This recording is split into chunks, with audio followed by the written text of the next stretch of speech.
அண்மையில் மறைந்த தகைசால் தமிழர் ஐயா நல்லக்கண்ணு உள்ளிட்ட பல விடுதலை போராட்ட வீரர்களை, தியாகிகளை தமிழ்நாட்டுக்கு தந்த மண் இந்த தூத்துக்குடி மண். நம்ம திராவிட முன்னேற்ற கழகத்திற்கு KVK சாமி,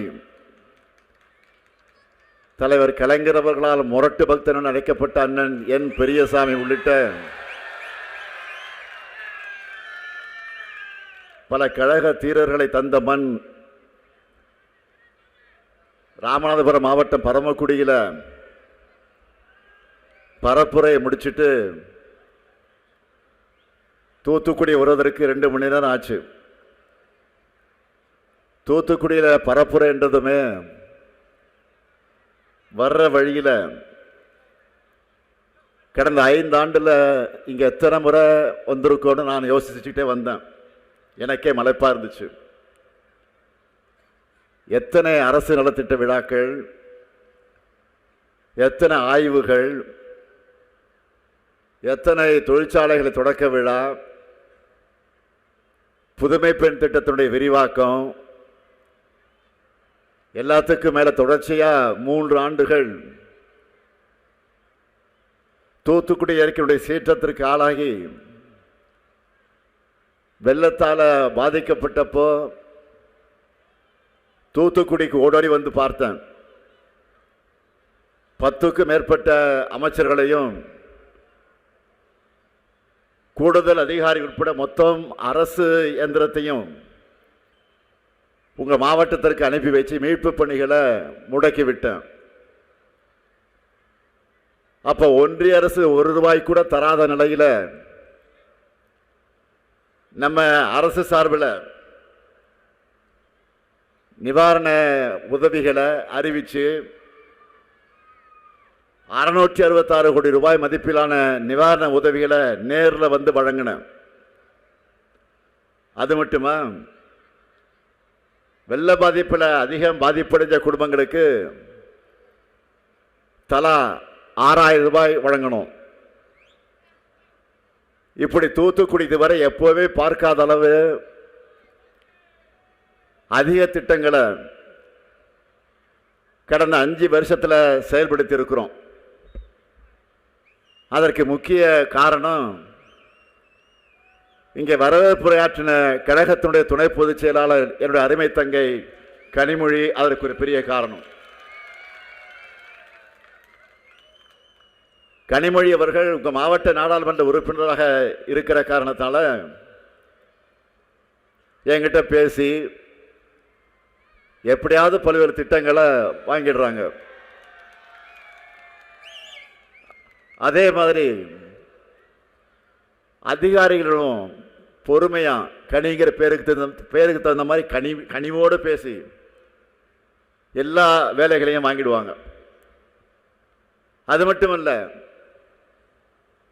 நாடாளுமன்றத்திலையும் கழக பணியிலையும் கொஞ்சம் கேப் கிடைச்சா போதும், உடனே தூத்துக்குடிக்கு தான் புறப்பட்டுருவாங்க.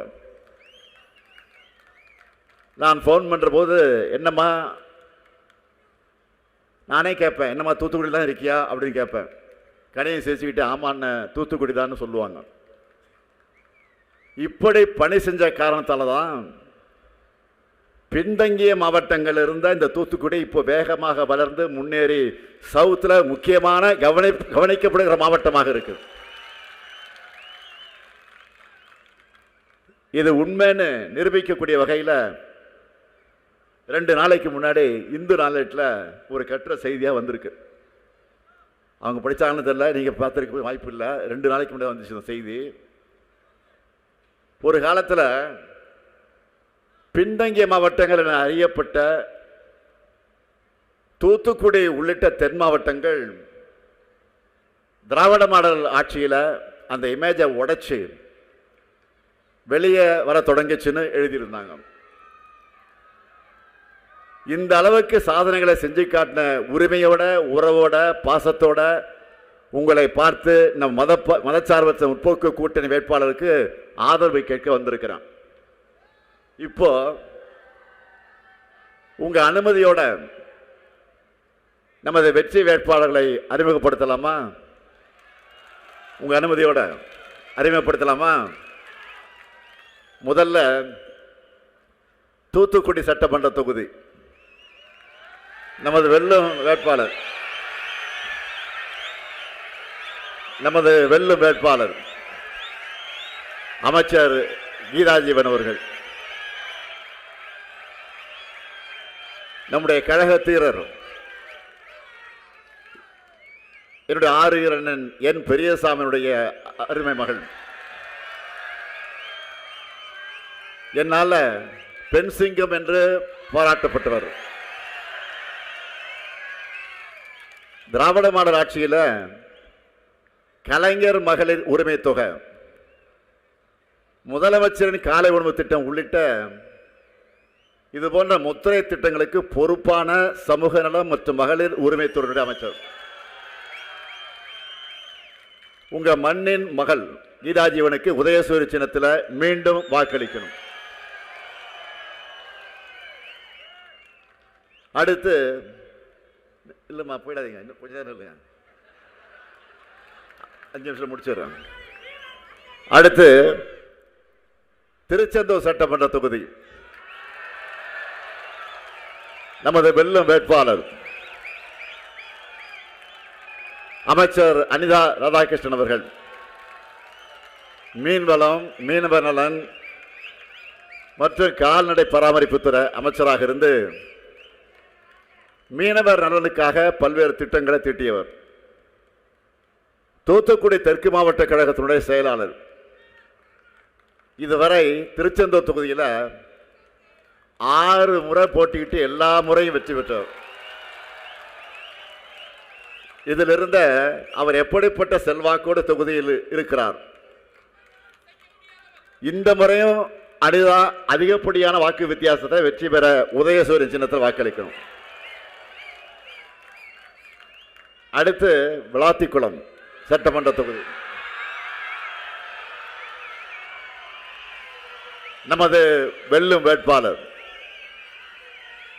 ஜிவி மார்க்கண்டேயன் அவர்கள். ஏற்கனவே விளாத்திக்குளம் சட்டமன்ற உறுப்பினராக இருந்து பல்வேறு திட்டங்களை இந்த பகுதிகளுக்கு கொண்டு வந்தவர். பார்க்க பழக அடக்கமானவர். அவருக்கு மீண்டும் உதயசூரியன் சின்னத்தில் நீங்கள்லாம் வாக்கு அளிக்கணும். அடுத்து திருவைகுண்டம் சட்டமன்ற தொகுதி நமது வெல்லும் வேட்பாளர் காங்கிரஸ் கட்சியை சார்ந்த ஊர்வசி எஸ் அமிர்தராஜ் அவர்கள். கடந்த முறை போட்டியிட்டு வெற்றி பெற்றவர். அது மட்டும் இல்ல, முன்னாள் சட்டமன்ற உறுப்பினர் ஊர்வசி செல்வராஜனுடைய அருமை மகன், தூத்துக்குடி தெற்கு மாவட்டத்தினுடைய தலைவர். அவருக்கு நீங்க மீண்டும் கை சின்னத்தில் வாக்களித்து மீண்டும் அவரை வெற்றி பெற வைக்கணும். அடுத்து கோவில்பட்டி சட்டமன்ற தொகுதி நமது வெல்லும் வேட்பாளர் கா கருணாநிதி அவர்கள், கோவில்பட்டி நகராட்சி தலைவர். இவருடைய அப்பா கயத்தாறு காளிபாண்டியன் கேட்டுக்கொண்ட காரணத்தினால தன்னுடைய பெயரையே தலைவர் கலைஞர் அவர்கள் இவருக்கு வச்சார்.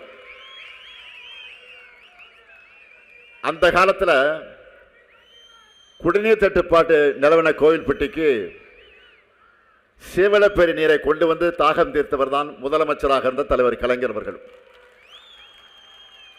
அவருடைய பெயரை கொண்ட கருணாநிதி அவர்களுக்கு உதயசூரியன் சின்னத்தில் வாக்குகளை நீங்கள் அளிக்கணும். அடுத்து ஒட்டப்பிடாரம் சட்டமன்ற தொகுதி நமது வெல்லும் வேட்பாளர் பை மு ராமஜெயம் அவர்கள். தென் திருப்பேரை வட்டாரத்தில் பல்வேறு பொறுப்புகளில் இருந்தவர். தூத்துக்குடி தெற்கு மாவட்ட இளைஞர் அணி சிறப்பாக செயல்பட்டு வருகிறார். மக்கள் பணியாற்ற இந்த இளைஞருக்கு நீங்கள் எல்லாம் உதயசூரியன் சின்னத்தில் வாக்களிக்கணும். இவங்க எல்லோருடைய வெற்றியும் உறுதியா? சத்தம் இல்லையா? சத்தமா வெற்றி உறுதியா? சின்ன சத்தம். நன்றி. வேட்பாளர் எல்லாரும் இப்போ உட்காரலாம். சீட்டு கன்ஃபார்ம் ஆயிடுச்சு, உட்காருங்க.